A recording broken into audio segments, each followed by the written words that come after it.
Hello viewers, welcome to Siva's world channel. இன்றைக்கி சாம அரிசி பொங்கல் என்னோடய ஸ்டைலில் எப்படி செய்யலான்னு பார்க்கலாம் வாங்க. அதுக்கு 100 ml கிளாஸ் எடுத்திருக்கேன் நான். அதுக்கு 2 கிளாஸ் சாம அரிசி எடுத்துக்கிறேன். இதை ஒரு பாத்திரத்தில் போட்டு நல்லா வாஷ் பண்ணி வச்சுக்கலாம்.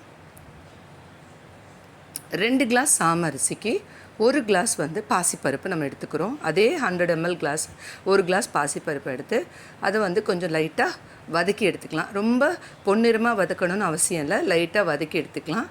இதையும் அரிசியோடு போட்டு நல்லா ரெண்டையும் ஒன்றா மிக்ஸ் பண்ணி கழுவி வச்சுக்கலாம்.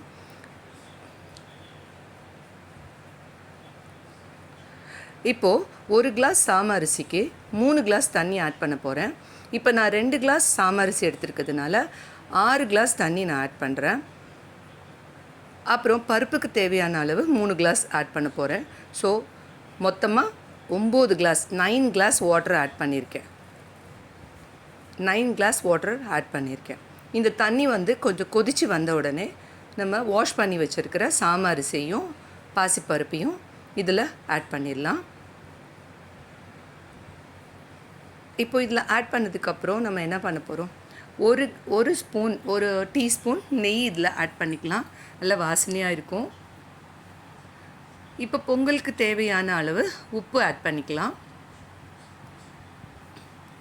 இப்போது சாம அரிசிக்கு பதிலாக நீங்கள் திணை, வரகு, குதிரைவாலி எந்த ரைஸ் வேணால் நம்ம சேர்த்துக்கலாம். நான் இன்றைக்கி சாம அரிசி பொங்கல் தான் செய்கிறேன். இப்போ தேவையான அளவு உப்பு ஆட் பண்ணிவிட்டு குக்கரை மூடிட்டு ஸ்டவ்வை நம்ம மீடியம் ஃப்ளேமில் வச்சுட்டு விசில் போட்டுடலாம். ஸ்டவ்வை மீடியம் ஃப்ளேமில் தான் வைக்கிறோம். 5லேருந்து 6 விசில் விட்டு இறக்கி வச்சிடலாம். இப்போது பொங்கலுக்கு தாளிக்கிறதுக்கு 6 ஸ்பூன் நான் கடலெண்ணெய் எடுத்திருக்கேன். இல்லைன்னா எந்த எண்ணெய் வேணால் நீங்கள் எடுத்துக்கலாம். அதோட 2 ஸ்பூன் நெய் ஆட் பண்ணிக்கிறோம். இப்போது 1 ஸ்பூன் மிளகு, 1 ஸ்பூன் சீரகம் ஆட் பண்ணிவிட்டு கொஞ்சம் முந்திரி ஆட் பண்ணிக்கலாம். கட் பண்ணி வச்சுருக்க இஞ்சி, கடைசியாக கருவேப்பிலை போட்டு கொஞ்சம் பெருங்காயம் போட்டு வதக்கி எடுத்துக்கலாம். பாருங்கள், முந்திரி நல்ல பொன்னிறமாக வந்திருக்கு. இப்போ பாருங்கள் பொங்கல் எப்படி எவ்வளோ அழகாக இங்கே பாருங்கள் எவ்வளோ சாஃப்டாக வெந்திருக்கு பாருங்கள். இப்போ தாளித்ததை இந்த பொங்கலில் கொட்டி நல்லா கிண்டி இறக்கி சூடாக சர்வ் பண்ணால் செம்ம சூப்பராக இருக்கும். ஹெல்தியான டேஸ்டியான சாமை பொங்கல் ரெடி ஆயிடுச்சு.